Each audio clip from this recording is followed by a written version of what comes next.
Oke, salam sehat kayak luar biasa. Ketemu lagi di channel YouTube Rina DSW. Hari ini saya seorang petani terus belajar dari yang lebih tahu, dan saya akan berbagi kepada yang belum tahu, yang mau, para sahabat.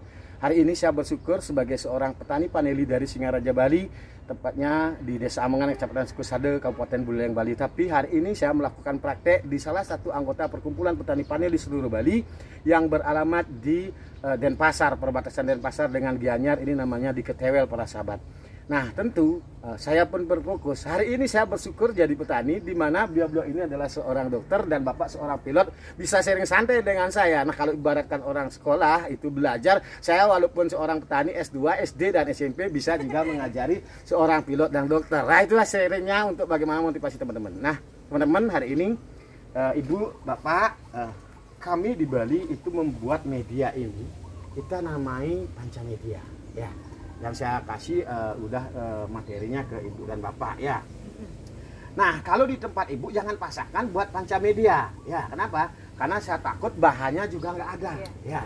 Tapi bagaimanapun untuk membuat media tanam paneli ini adalah bagaimana kita membuat media yang kayak kompos, ya. Bisa kompos apapun itu, yang bahan-bahan yang sudah difermentasi, ya Bu, ya.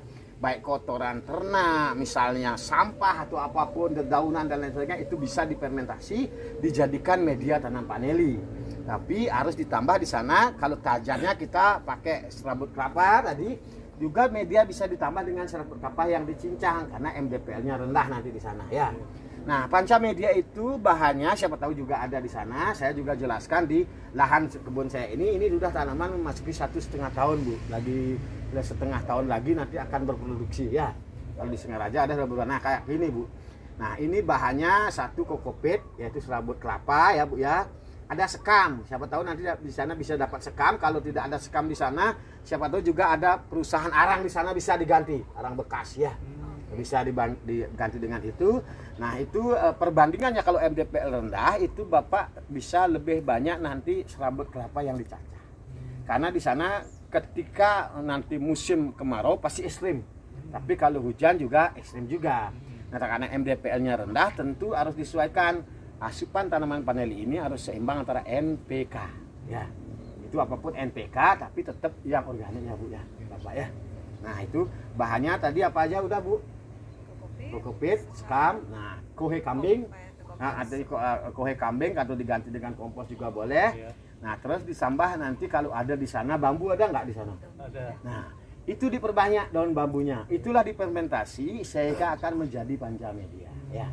Nanti Bapak bisa tambah EM di sana, ya, buat kompes, ya, E4. Itu jadikan media tanam paneli. Karena menanam paneli itu yang penting dulu pertama media, ya. Media. Nah, tajar udah tadi, Pak, ya. Nah, sekarang saya jelaskan, kalau medianya sudah kita bisa buat seperti itu, yang penting bagus dia, dan bisa dicek nanti pH-nya itu, kalau 67 udah bagus sekali, ya, media kita, Bu, ya. Nah, terus sekarang kalau kita menanam paneli, tentu kita harus pertimbangkan bagaimana jaraknya. Nah, jarak. Nah, kalau ini lahan sempit hanya kurang dari 2 are ini, Bu, ya. Kurang, nanti kalau di sana Ibu bahannya lahannya lebih luas, jaraknya saya kasih rekomendasi 2 kali 1,5 meter. Kalau ini kan rapat, ya, sehingga sulur agak begini jadinya rapat, ya. Kalau rapat nanti untuk proses pembungaan agak bermasalah. Nah, lebih dia nanti Ibu buat jaraknya 1,5 meter, ditanam lagi tajarnya, ya. 1,5 meter, ya. Kalau bisa ini bedengannya ini, kotaknya ini, Bapak bisa kalau lahannya sana luas minimal 125. Ya, lebarnya, ya. Tingginya segini, kurang lebih sekitar 25 cm, ya. Kalau ke lapangan gampang, ya, prakteknya begini kan udah terpikir, udah di memori kita, ya, Pak, ya. Nah, jalan Bapak bisa sesuaikan. Kalau misalnya kalau jaraknya ke sini antara tajar ini dengan ini 2 meter, berarti dengan bedengan misalnya 125, atau misalnya di sini jalannya lebih kecil, berarti 3 meter akan mendapatkan 2 tajar kanan kiri, ya, Pak, ya. Nah, itu untuk jarak tanam, ya. 1,5 kali 2 meter. Saya rekomendasi biar tanaman untuk mengatur seluruhnya ini bagus, ya. Nah, itu, Pak, untuk sementara seperti itu. Nanti saya akan tambahi bagaimana cara nanamnya. Nah, ini yang penting kan, cara nanamnya, dan bagaimana juga biar tidak kebalik nanti nanam panelinya. Itu yang berikutnya. Sampai saat ini kira-kira ada ditanyakan, Bapak? Ini lebarnya 125. 125. Ini 1,5. 1,5 ya. Itu sudah berubah dari SOP saya sebelumnya, karena dari pengamatan saya ketika tanaman jaraknya terlalu dekat nanti proses di pembungaannya itu bermasalah dia, karena sirkulasi udara tidak bagus, sehingga mereka dari fase pertumbuhan ke pembungaan itu agak susah. Ya. Nah, karena apa? Lama. Ya agak lama dia, karena apa? Kayak gini kan terlalu banyak nanti. Iya. Enggak dia, karena panel itu nanti akan keluarin bunga yang di luar di sini enggak, Bu. Maka nanti harus ini harus kita kembalikan, digawangkan seperti itu. Diatur. Ya diatur ya, gampang ya. Jarak gitu ya. Ya. Nah, kan sampai saat begitu ya, Pak ya. Ya. Apa lagi, Pak? Ditanyain. Udah sampai. Nah, udah sampai situ. Nah, kalau buat bangunan paranetnya di sana kan Bapak bilang juga suhu luar biasa ekstrim. Jangan buat seperti ini kan 3 meter dari sini. Bapak buat 4 meter. Biar ada sirkulasi udara.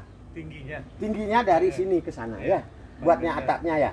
Terserah Bapak mau bagaimana nanti konstruksinya, silakan dibuat dengan ya janganlah seperti ini. Ini terlalu padat ini, HPP tinggi jadinya mahal. Ya. Ini buat yang penting ini kan enggak yang penting kalau ada angin tidak terbang, kalau gimana juga tidak roboh ya. Ini paranet kayak Pak. Ya paranet. Hanya paranet. Paranet, jangan pakai UV di sana. Kalau pakai UV nanti kalau pas musim kemarau nanti itu bisa sampai 40 derajat Celcius loh panasnya. Jangan salah itu. Ya, pakai ini aja. Ini double 2. Satu tapi aja. yang agak tebal nanti di sana pakai yang 60% penyerapannya ya Pak ya. 60%. Bisa Pak, dipahami? Ada gambaran. Nah, biar saya nanti kasih tahu untuk penanamannya. Kalau misalnya yang pakai paranet itu Bapak, karena kan yang terpikirkan itu deras hujan yang muncul kalau di sana itu kan ekstrim. Jadi khawatirnya banyak juga masuk air ke dalam. Makanya nanti buat bedengannya ini harus ada lubang drainasenya sini. Ya. Tempatnya untuk medianya ini harus lebih tinggi daripada jalan ya. Kalau hujan nanti dia akan keluar di sini, kasih lubang-lubang ya Pak ya. Jarak sekitar ya 75 cm kan 1,5 jaraknya. Berarti dalam 1,5 meter itu ada 2 lubang nanti ke sini. Ketika musim hujan airnya cepat. Nah, karena penting juga tanaman mendapatkan air hujan, karena air hujan mengandung air. Kalau air sumur? Air sumur itu memang harus dicek, karena nanti kalau misalnya kandungan apanya itu berbeda, bagusnya sih memang penting dapat air hujan. Tapi paneli ini kalau tidak terendam dia nggak masalah, kalau terendam baru bermasalah Bu. Ya.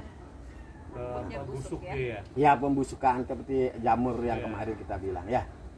Nah, itu teman-teman. Sekarang kita bagaimana memilih bibit dan juga cara nanamnya ya. Satu lagi Pak. Ya, jadi bisa. yang panjang bukan panjang media yang tadi udah difermentasi, itu perlu dicampur dengan tanah lagi tidak? Tidak, sudah bisa jadi media. Langsung ya. itu aja. Ya. Pasir Pak perlu nggak? Di sana nanti gini Pak. Kalau dapat nanti ditambah pasir sungai ada. Pasir laut. Pasir Oh laut jangan dah. Ya. Ya. Kalau ada pasir sungai atau kali-kali atau rawa-rawa apa bisa. Nggak ada, masa nggak ada sungai atau apa aliran gitu. Tapi pasir. Iya. Kayaknya susah Pak. Jangan dah, pakai Kalau itu gitu aja udah ya. SOP saya di Jadi itu. kalau pasir laut tidak. Jangan usah dah. Ya. Ya. Nah, itu. Nah, seperti itu nanti saya biasa sampaikan nanti gimana kita cara namanya, gampang sekali sebenarnya. Yang susah itu kan seperti saya bilang tadi nih. Iya.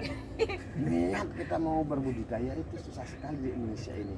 Tapi kita bersyukurlah dihadapkan dan dipertemukan kepada orang-orang yang memiliki mental yang kuat. Karena mental yang kuat itu yang akan bisa melahirkan sesuatu. Ya. Nah, mental yang kuat melahirkan sesuatu. Karena apa? Kebanyakan orang petani paneli dia bagaimana nanti harganya jatuh. Itu yang dipikir, nanti banyak masalahnya dan lain sebagainya. Kalau sudah banyak kekhawatiran tentu kita tidak akan pernah maju. Kan gitu ya? Karena petani harus bagaimana belajar dari filosofi kita naik sepeda. Kan? Kalau mau maju ya gayung. Ya Bu ya. Kan gitu. Harus berusaha kita. Nah, di kesempatan video ini juga saya sampaikan Bapak sama Ibu jauh-jauh dari apa namanya Bu ya? Kepulauan Riau. Kepulauan Riau. Kalau nanti program ini berhasil, mari kita syukuri. Kalau tidak, kita belajar kembali. Dan saya sarankan jangan memulai terlalu banyak. Karena kita masih uji coba di sana. Inilah Pak Wayan bedanya dari kebanyakan mentor yang seolah-olah dikasih semua banyak nanam agar bisa dapat jualan bibit untuk mendapatkan cuan saya nggak seperti itu. Karena tujuan saya dengan panel ini banyak famili Pak. Karena program-program lain juga Tuhan sediakan untuk kita sukses ke depan. Kalaupun ada satu kegagalan di program lain, tapi ketika kita masih membangun family yang baru ini bagus, tidak tertutup kita dikasih jalan sama Tuhan. Kalau misalnya tempat kita memang tidak cocok nanam paneli, tapi setahu saya, pengalaman saya, paneli bisa tumbuh di mana saja. Tapi untuk bisa membuktikan itu kan harus Bapak dan Ibu harus cepat eksekusi juga di sana, walaupun tidak banyak ya Pak ya. Ini beda dengan Bapak ketemu mentor-mentor lain ya, seolah-olah hanya bagaimana memberi motivasi kepada petani agar mereka menanam, dapat bibitnya dari saya itu banyak, dapat cuannya saya enggak, saya begitu. Karena hidup ini tidak saat ini saja. Betul ya Bu ya? Oke, next. Bisa masih itu bisa durasi banyak. Di pause dulu. Nanti kan kirimnya paling beberapa menit. Oke. Dah.